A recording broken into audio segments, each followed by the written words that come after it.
साल 2018 टेस्ला अपनी सस्ती इलेक्ट्रिक कार मॉडल 3 का उत्पादन बढ़ा रही थी, लेकिन इसमें गंभीर समस्याएं थीं। तिजोरी तेजी से खाली हो रही थी और कंपनी दिवालिया होने की कगार पर थी। मुख्य कार्यकारी अधिकारी यानी कि सीईओ के तौर पर एलन मस्क दिन में 22 घंटे फैक्ट्री में बिता रहे थे।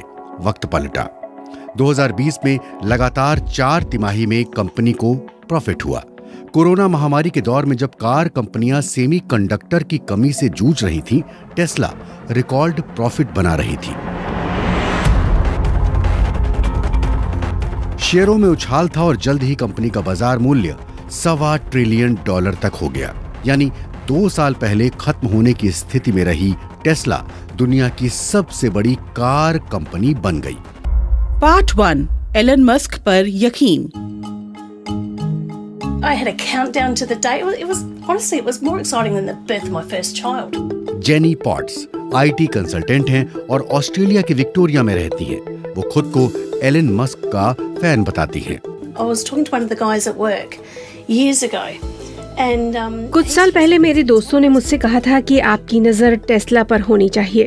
उस वक्त मुझे एलन मस्क या टेस्ला के बारे में कुछ पता नहीं था। मेरे दोस्तों ने कहा कि पेपाल पेमेंट कंपनी के पीछे मस्क ही थे। 1971 में दक्षिण अफ्रीका के प्रिटोरिया में जन्मे मस्क की मां कनाडाई मूल की थी।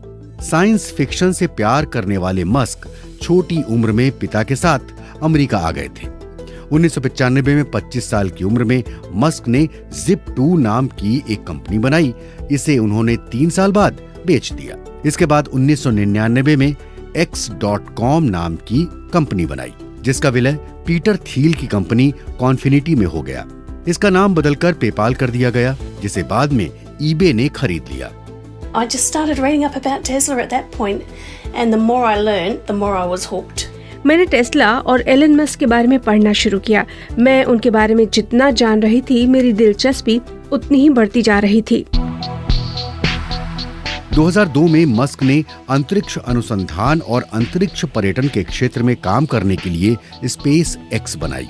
बाद में सुरंग बनाने वाली बोरिंग कंपनी और इंसानी दिमाग में चिप लगाने की संभावना पर रिसर्च करने के लिए न्यूरालिंक बनाई। 2003 में जब मस्क स्पेस एक्स में लगे थे, उनके दोस्त मार्टिन एबरहार्ड और mark Tarpenning electric car company Tesla खड़ी कर रहे थे। इसके लिए निवेश की व्यवस्था मस्क कर रहे थे। बाद में वो कंपनी के बोर्ड के चेयरमैन बने। तकनीक में दिलचस्पी होने के कारण मस्क की रुचि उत्पादन में थी। 2007-2008 में अपनी पहली कार बना रही टेस्ला खस्ताहाल हो गई। एबरहार्ड ने कंपनी छोड़ दी और मस्क कंपनी के सीईओ और प्रोडक्ट आर्किटेक्ट बन गए। I just love my car, and I'm a bit evangelical. You get in it and you don't have to turn. मुझे अपनी कार बेहद पसंद है। कार में बैठने पर आपको ना तो कोई बटन दबाना है और ना ही कोई चाबी लगानी है।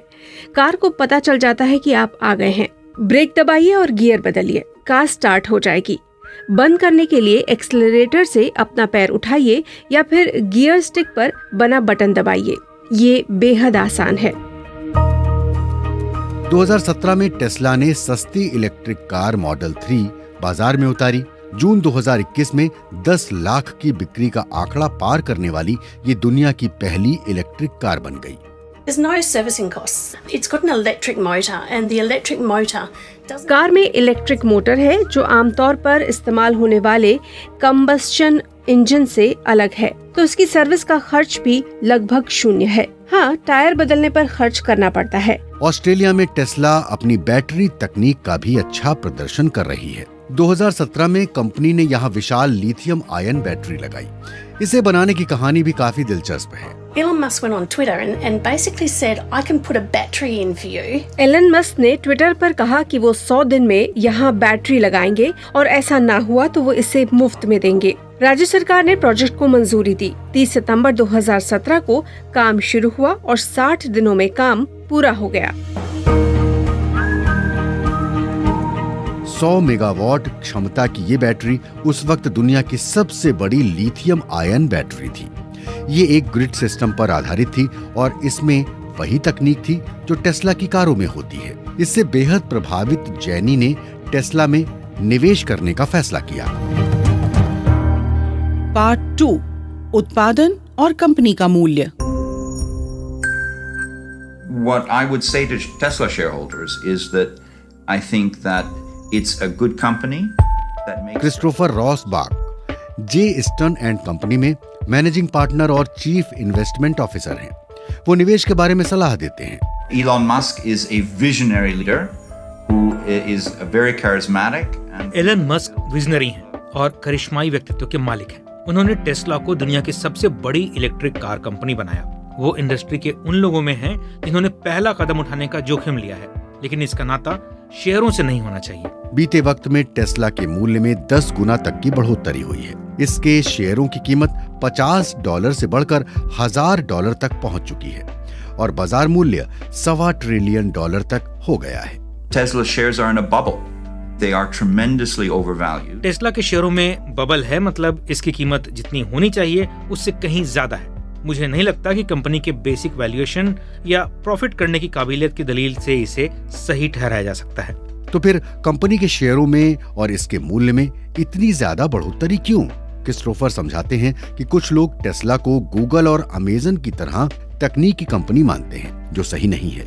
वो इसे सामान बनाने वाली कंपनी कहते हैं। Tesla makes cars. It has high costs. Tesla car बनाती है, इसमें ज्यादा लागत होती है।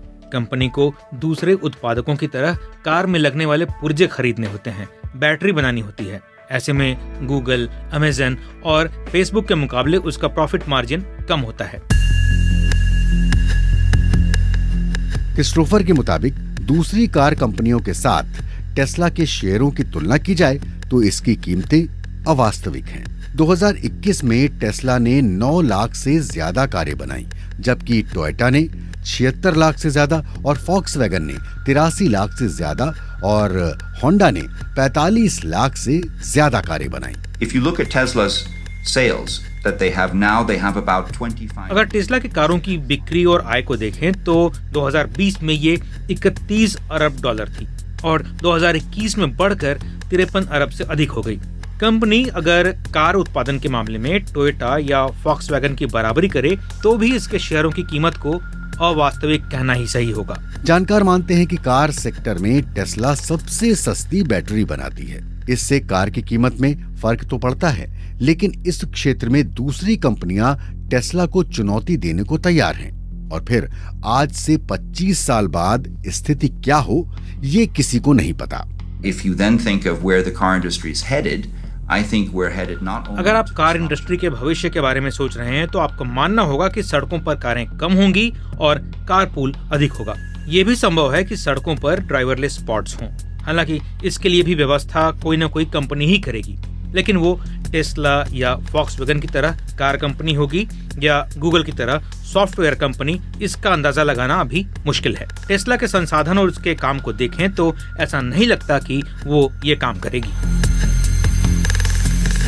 पार्ट 3, निवेश और भविष्य। They've disrupted the auto industry and I think they'll go on to disrupt other industries. Malcolm McPartlin Aegon asset management नाम की एक कंपनी में इन्वेस्टमेंट मैनेजर हैं। इस कंपनी ने टेस्ला में उस वक्त $15 करोड़ का निवेश किया जब कंपनी मॉडल 3 के उत्पादन को लेकर मुश्किलों से जूझ रही थी।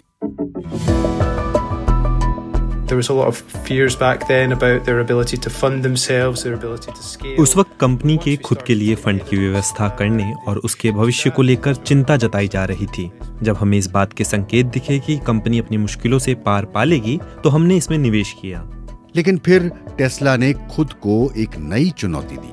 2020 में निवेशकों की सालाना बैठक में मस्क ने कहा कि सस्ती कार बनाने के लिए वो 3 साल के भीतर बड़े पैमाने पर बैटरी में लगने वाले बैटरी सेल का उत्पादन शुरू करेंगे। So this is 100 gigawatt hours supplemental to what we buy from suppliers. Like reduce our weighted average cost of a cell because it allows us to make a lot more cars and a lot more stationary storage. If we've learned anything from Tesla over the years is they put some Tesla के बारे में हमने यही जाना कि company कभी-कभी अपने लिए बड़े उद्देश्य बना लेती है जिसे पूरा कर पाना उसके लिए संभव नहीं हो पाता। भले ही इसमें देरी हो, लेकिन जो उत्पाद वो बनाती है वो बढ़िया होते हैं। मैं उनके वादों पर भरोसा नहीं करता, लेकिन उत्पादों पर करता हूँ। मैल्कम मानते हैं कि इनोवेशन को लेकर टेस्ला के काम के तरीके को देखा जाए तो कंपनी प्रति कार अपना फायदा बढ़ा सकती है और शायद टेस्ला के शेयरों की कीमत ज्यादा होने की वजह यही हो। कंपनी का कहना है कि वो $25,000 वाली इलेक्ट्रिक कार बाजार में उतारेगी जो संभवतः ड्राइवरलेस होगी और फिर आने वाले वक्त में कंपनी दूसरों के लिए भी बैटरी बना सकती है। So this market opportunity could be broken down into two segments. आप मोटे तौर पर इसे दो हिस्सों में देख सकते हैं, बिजली स्टोर करने के लिए पावर ग्रिड और इंडस्ट्रियल इस्तेमाल के लिए बैटरी, जैसे उसने ऑस्ट्रेलिया में किया, और घरों के लिए स्टोरेज बैटरी। सतत ऊर्जा के लिए भविष्य के लिहाज से ये महत्वपूर्ण होगा। लेकिन मैल्कम टेस्ला के अपने कुछ शेयर्स अब बेच रहे हैं।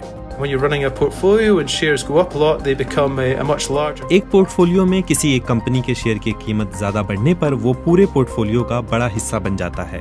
इसमें जोखिम बढ़ता है, जिसे कम करने के लिए हम इसके शेयर बेच रहे हैं और पैसा दूसरी कंपनियों में लगा रहे हैं। कोई भी पोर्टफोलियो मैनेजर ऐसा ही करेगा। पार्ट 4, टेस्ला के सामने चुनौती। Tesla is definitely ahead of other. Anjan Kumar consultancy company Frost and Sullivan में रिसर्च मैनेजर हैं। वो मानते हैं कि पूरी कार इंडस्ट्री में टेस्ला इनोवेशन के मामले में दूसरों से कहीं आगे है। The hardest thing is scaling production, especially of a new technology. उत्पादन बढ़ाना सबसे मुश्किल काम होता है, खासकर किसी नई तकनीक के साथ। कार कंपनी के तौर पर टेस्ला की सबसे बड़ी उपलब्धि यही है कि उसने बैटरी कारें बनाई और इसमें प्रॉफिट दर्ज किया। 2003 में शुरुआत करने के बाद से टेस्ला का सफर देखने लायक रहा है। हालांकि टेस्ला अकेली कंपनी नहीं जो इलेक्ट्रिक कार बाजार में आगे रहना चाहती है। Tesla's first competitive advantage, or let's say core Tesla की competency काबिलियत उसका सॉफ्टवेयर था। बाद में कंपनी ने खुद को परिभाषित किया और इंजीनियरिंग कंपनी बनी। अब वो उत्पादन में भी आगे है। लेकिन दूसरी तरफ रिवियन, फिस्कर और बाइटन जैसी नई पीढ़ी की इलेक्ट्रिक कार कंपनियां भी हैं जो सॉफ्टवेयर और आर्टिफिशियल इंटेलिजेंस के मामले में अच्छे हैं। बड़े पैमाने पर उत्पादन करने की क्षमता की वजह से टेस्ला दूसरों से एक कदम आगे है। हालांकि अंजन कुमार मानते हैं कि इलेक्ट्रिक कार सेक्टर बेहतर तरक्की करे, इसके लिए टेस्ला को दूसरे प्रतियोगियों की जरूरत है। If we take a look at how many cars are there, आप पाएंगे कि दुनिया भर में करीब 2 अरब कारें सड़कों पर हैं, लेकिन इनके मुकाबले इलेक्ट्रिक कारों की संख्या केवल 1 करोड़ है। टेस्ला अकेले बाजार की जरूरतों को पूरा नहीं कर सकेगी। बाजार और उपभोक्ता के लिए ये जरूरी है कि टेस्ला के अलावा Mercedes Benz, BMW, Volkswagen, Audi, Ford, Toyota, Hyundai सभी इलेक्ट्रिक कारें बनाएं। लेकिन टेस्ला महत्वाकांक्षी है। कंपनी टेक्सास, बर्लिन और शंघाई में फैक्ट्रियां बना रही है और उसने अपने लिए 2030 तक हर साल 2 करोड़ इलेक्ट्रिक कारें बनाने का लक्ष्य रखा है। अंजन कुमार कहते हैं कि इन सभी कोशिशों में कंपनी इलेक्ट्रिक कारें बनाने का दांव खेल रही है, जिसमें बड़ा जोखिम हो सकता है। what happens if EVs fail for some reason? कल्पना में ही सही, लेकिन अगर हम माने कि इलेक्ट्रिक कारें नाकाम हो जाएंगी तो क्या होगा? अगर अचानक हाइड्रोजन फ्यूल सेल में कोई बड़ी खोज हो जाए तो ये तकनीक टेस्ला के पास नहीं है। टोयोटा और मर्सिडीज जैसे कार उत्पादक अलग अलग तकनीकों पर काम कर रहे हैं। वो इलेक्ट्रिक कारों के साथ साथ फ्यूल सेल और हाइब्रिड कारें बना रहे हैं। इस मामले में टेस्ला पीछे है। लौटते हैं अपने सवाल पर। एलन मस्क की टेस्ला कंपनी कम वक्त में दुनिया की टॉप इलेक्ट्रिक कार कंपनी कैसे बनी और आगे इसका क्या भविष्य है? इस बात में शक नहीं कि ये एक महत्वाकांक्षी कंपनी है और इसके पास कारगर तकनीक है। पहली बार कंपनी ने 2020 में लगातार 4 तिमाही में प्रॉफिट दर्ज किया और 2021 में पहली बार साल में 9,30,000 कारें बेची। लेकिन कंपनी का भविष्य क्या वाकई सुनहरा है?